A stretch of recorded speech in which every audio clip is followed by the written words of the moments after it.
bom vê-lo aqui mais uma vez. Meu nome é André e você está no canal Palavra de um Amigo. Nesta semana, excepcionalmente, em função de uma semana mais atribulada, eu não estou publicando esse vídeo na sexta, finalzinho da tarde, mas sim agora sábado pela manhã. Mas que bom que você está aqui mais uma vez comigo para ouvir a reflexão da semana. Não posso deixar de pedir para você, caso ainda não seja inscrito, que se inscreva no canal, acione o sininho de notificações, dê o seu like ou o seu não like, caso não goste, é importante, e compartilhe com amigos e, como eu sempre falo, assista até o fim. Não deixe também de prestigiar o podcast com o mesmo nome, Palavra de um Amigo, com mensagens todos os domingos a partir das 18 horas. A reflexão dessa semana tem como tema de espião a gafanhoto. A espionagem sempre foi um recurso utilizado por nações e empresas para colher informações estratégicas. Termos como espionagem industrial e espião infiltrado são comuns, inclusive nos nossos dias. O espião, por sua vez, é aquele agente que é capaz de manter-se disfarçado e trabalhar para conseguir essas informações. Agora, o que é o gafanhoto? Bom, o gafanhoto é um inseto muito conhecido, ainda mais neste momento no Brasil, onde todos sabem o que é o gafanhoto. Ele mede em torno de 5 centímetros, podendo ser um pouco menor, até 1,5, e em alguns casos chegar até 12 centímetros. Ele se alimenta preferencialmente de folhas, e na etimologia da palavra gafanhoto, nós temos a seguinte definição: contraído, com os dedos encolhidos. São algumas das definições. A Bíblia relata uma história, um momento do recém-formado povo de Israel, aonde estes personagens se encontram. E para podermos pontuar algumas coisas que queremos refletir com vocês nessa semana, eu gostaria que você fosse comigo até a Bíblia no livro de Números. Livro de Números, capítulo 13, dos versos 1 ao 33. Será uma leitura um pouco mais longa do que as que sempre faço contigo, mas é importante para não perdermos alguns detalhes importantes daquilo que queremos aplicar com você na reflexão dessa semana. Então eu leio aqui Números, capítulo 13, dos versos 1 em diante. Disse o Senhor a Moisés: envia homens que espiem a terra de Canaã, que eu hei de dar aos filhos de Israel. De cada tribo de seus pais enviareis um homem, sendo cada qual príncipe entre eles. Enviou-os Moisés do deserto de Parã, segundo o mandado do Senhor. Todos aqueles homens eram cabeças dos filhos de Israel. São estes os seus nomes: da tribo de Ruben, Samua, filho de Zacur; da tribo de Simeão, Safate, filho de Ori; da tribo de Judá, Calebe, filho de Jefoné; da tribo de Issacar, Gigeal, filho de José; da tribo de Efraim, Oséias, filho de Num; da tribo de Benjamim, Paute, filho de Rafu; da tribo de Zebulon, Gadiel, filho de Sode; da tribo de José, pela tribo de Manassés, Gade, filho de Suzi; da tribo de Dan, Amiel, filho de Gemali; da tribo de Azer, Setur, filho de Micael; da tribo de Naphtali, Nabe, filho de Vófize; da tribo de Gade, Jeuel, filho de Maqui. São estes os nomes dos homens que Moisés enviou a espiar a terra, e a Oséias, filho de Num, Moisés chamou Josué. Enviou-os, pois, Moisés a espiar a terra de Canaã, e disse-lhes: subi ao Neguebe e penetrai as montanhas. Vede a terra, que tal é, e o povo que nela habita, se é forte ou fraco, se poucos ou muitos, e qual é a terra em que habita, se boa ou má, e que tais são as cidades em que habita, se em arraiais, se em fortalezas. Também qual é a terra, se fértil ou estéril, se nela há matas ou não. Tende ânimo e trazei do fruto da terra. Eram aqueles dias os dias das primícias das uvas. Assim subiram e espiaram a terra, desde o deserto de Zim até Reobe, a entrada de Amate. E subiram pelo Neguebe e vieram até Hebrom. Estavam ali Aimã, Sesai e Talmai, filhos de Anak. Hebrom foi edificada 7 anos antes de Zoan, no Egito. Depois vieram até o vale de Escol, e dali cortaram um ramo de vide com um cacho de uvas, o qual trouxeram 2 homens numa vara, como também romãs e figos. Esse lugar se chamou Vale de Escol, por causa do cacho que ali cortaram os filhos de Israel. Ao cabo de 40 dias, voltaram de espiar a terra. Caminharam e vieram a Moisés e a Arão e a toda a congregação dos filhos de Israel no deserto de Parã, a Cádiz. Deram-lhes conta, e a eles e a toda a congregação, e mostraram-lhes o fruto da terra. Relataram a Moisés e disseram: Fomos à terra que nos enviaste, e verdadeiramente mana leite e mel. Este é o fruto dela. O povo, porém, que habita nessa terra é poderoso, e as cidades muito grandes e fortificadas. Também vimos ali os filhos de Anak. Os amalequitas habitam na terra do Neguebe. Os heteus, os jebuseus e os amorreus habitam na montanha. Os cananeus habitam ao pé do mar e pela ribeira do Jordão. Então Calebe fez calar o povo perante Moisés e disse: Eia, subamos e possuamos a terra, porque certamente prevaleceremos contra ela. Porém os homens que com ele tinham subido disseram: Não poderemos subir contra aquele povo, porque é mais forte do que nós. E diante dos filhos de Israel infamaram a terra que haviam espiado, dizendo: A terra pelo meio da qual passamos a espiar é terra que devora os seus moradores. E todo o povo que vimos nela são homens de grande estatura. Também vimos ali gigantes. Os filhos de Anak são descendentes de gigantes. E éramos aos nossos próprios olhos como gafanhotos, e assim também o éramos aos seus olhos.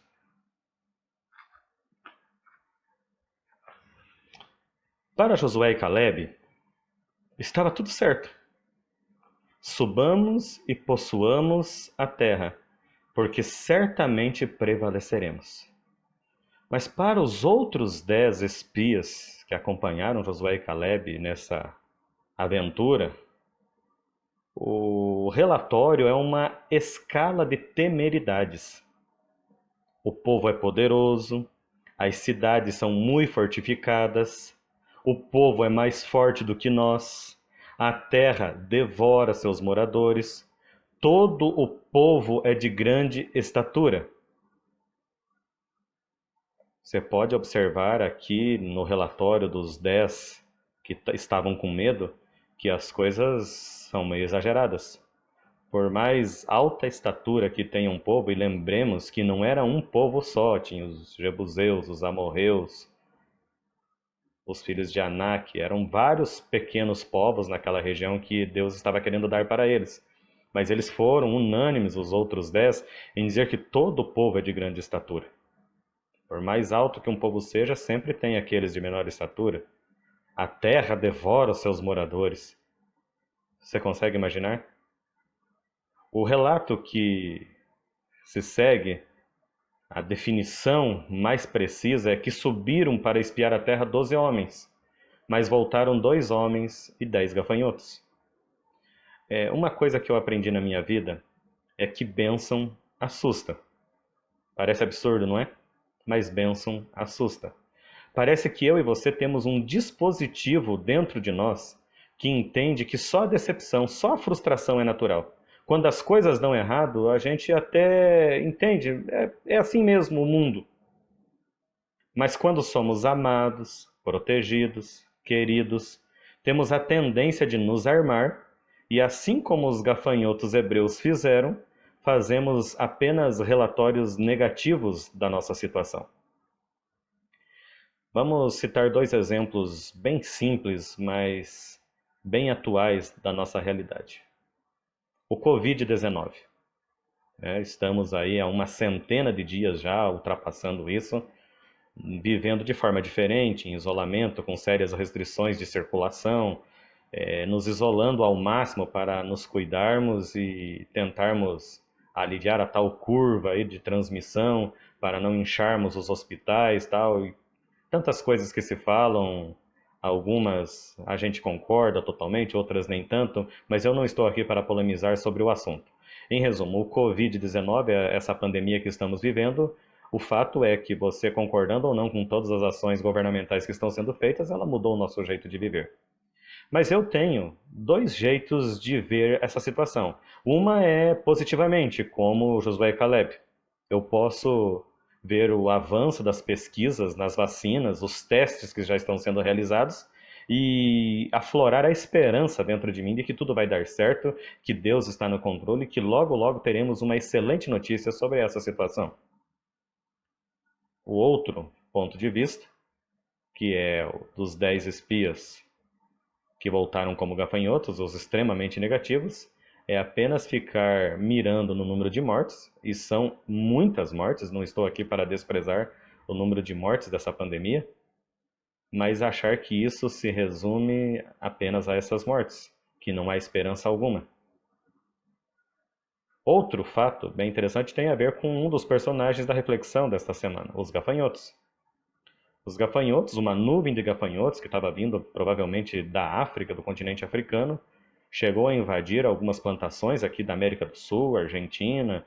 Os argentinos tentaram fazer algumas ações ali com veneno e conseguiram êxito parcialmente para reduzir o tamanho da nuvem.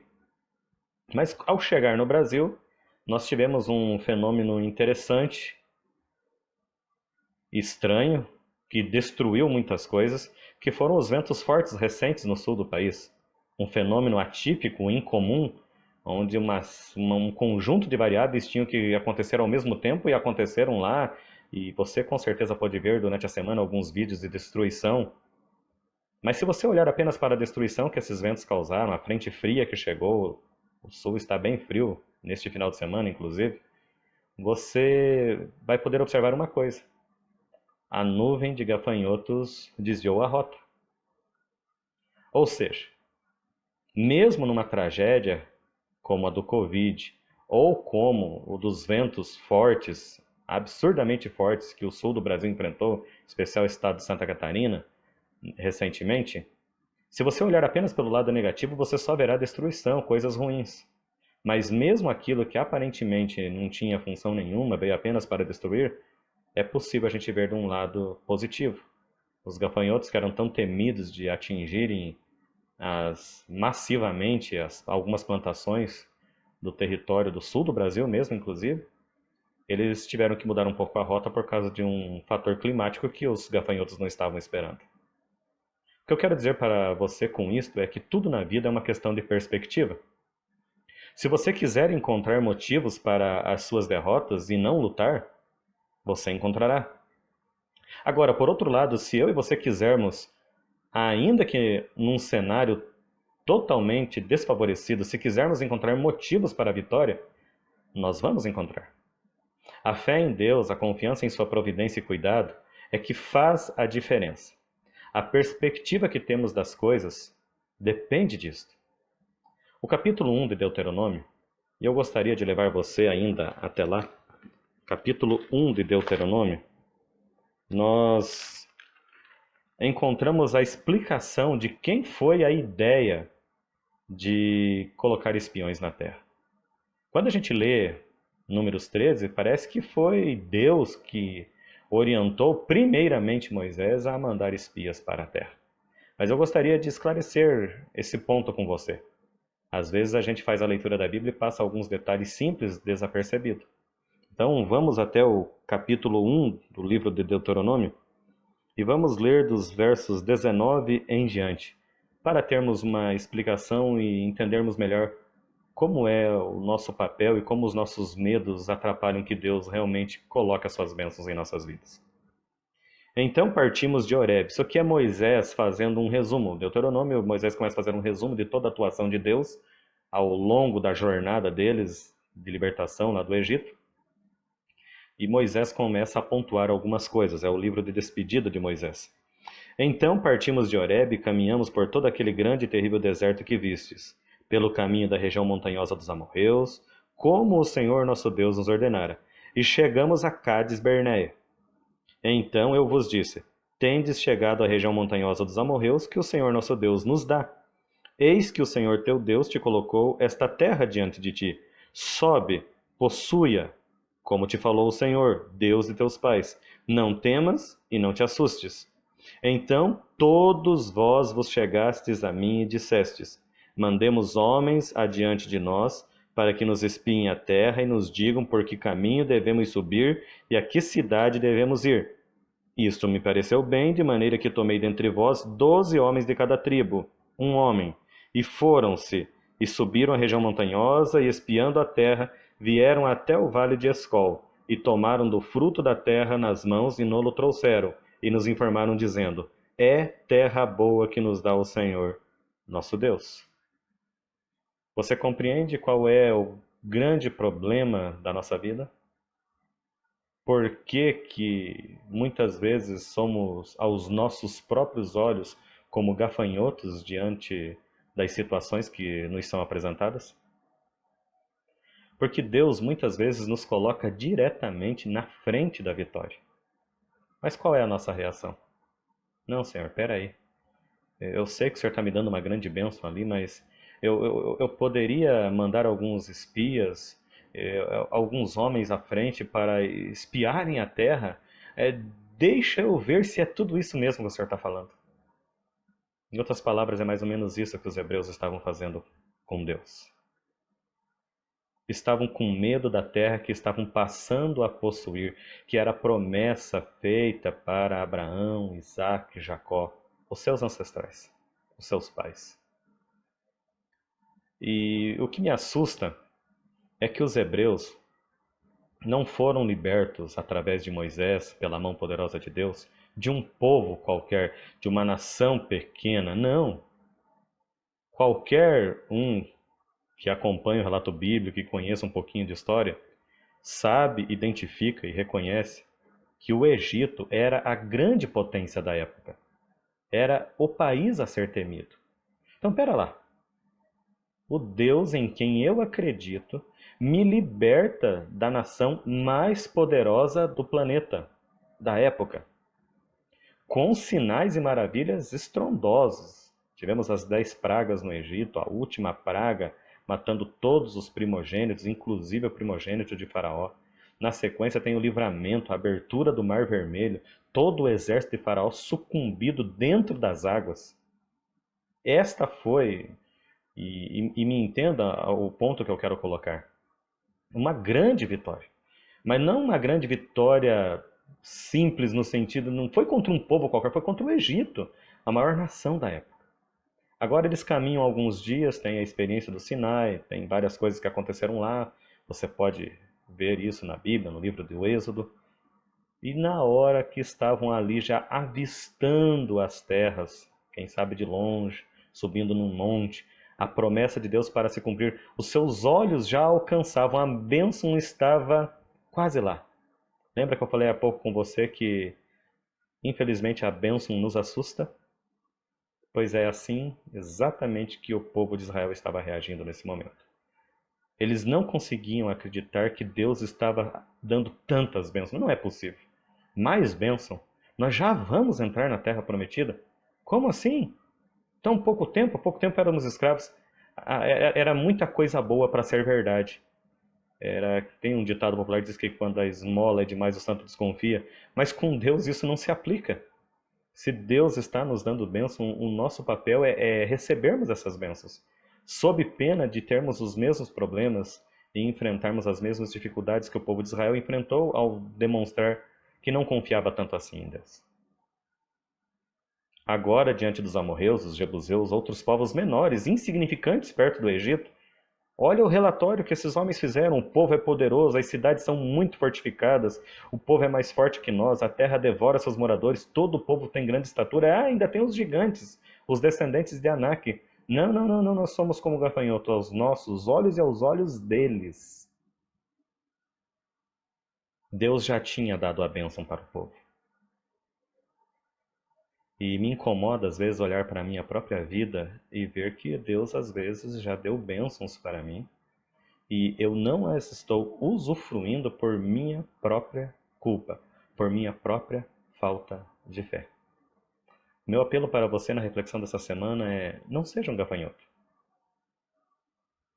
Claro que essa figura de linguagem utilizada aqui era exatamente para mostrar como o povo de Israel se sentia. Os gigantes de um lado, os grandes homens, as grandes estaturas, e um pequeno inseto, insignificante para grandes homens. Era assim que eles se viam. Querido irmão, querido amigo que está assistindo esse vídeo, Deus tem feito ao longo da história grandes promessas para nós. grandes promessas para a nossa vida individualmente falando. Agora, por que não temos alcançado essas promessas? Será que estamos pedindo para o Senhor para espiar a terra? A própria Bíblia já diz que essa não é uma boa ideia. Confie tão somente no Senhor, porque se você for espiar a bênção, é possível que venha um relato desfavorável. E assim como o povo de Israel errou e ficou perambulando por 40 anos no deserto, talvez seja essa a situação que nós nos encontramos na vida no momento. Seja materialmente falando ou espiritualmente falando, talvez estejamos vivendo o deserto da desilusão, o deserto da desconfiança, o deserto da falta de entrega a Deus. Volto a dizer e insisto nesse ponto. Deus já tem garantido a bênção na nossa vida. Agora, onde é que nós estamos? Nos sentindo ainda como gafanhotos? Tudo é grande para nós, nada é possível, eu não sou capaz de nada. Ó vida, ó céus, é assim que temos encarado as coisas? Eu sei que o momento não é fácil. O medo é terrível. Mas eu não sei você.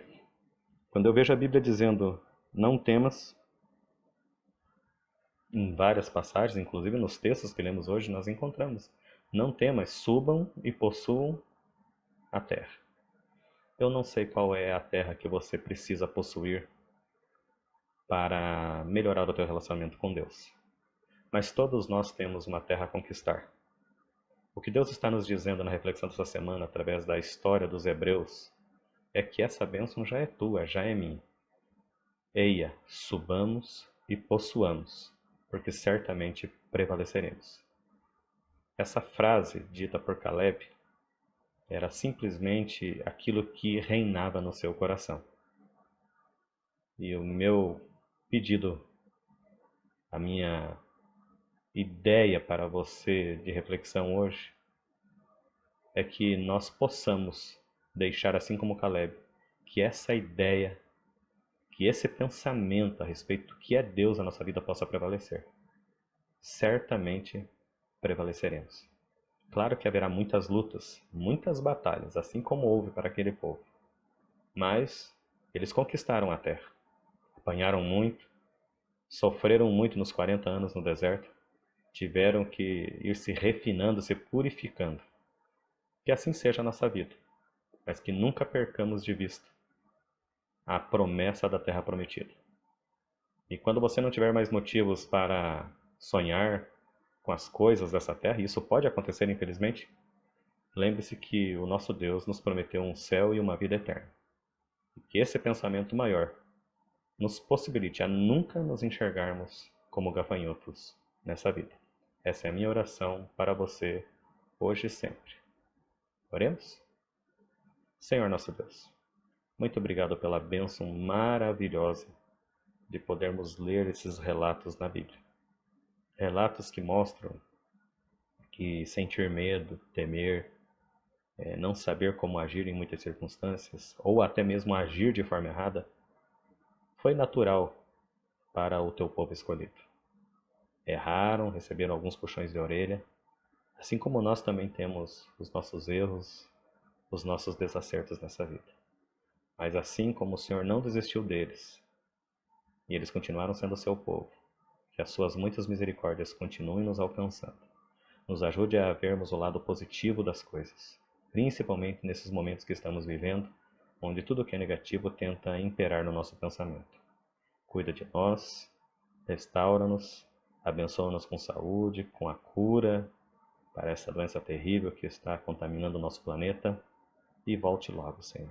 Cumpra a sua maior promessa para nós e que o nosso coração esteja alinhado com essa promessa de vivermos eternamente contigo. Que nunca sejamos gafanhotos nem aos nossos olhos, nem aos olhos de ninguém. É a nossa oração em nome de Jesus que fazemos. Amém.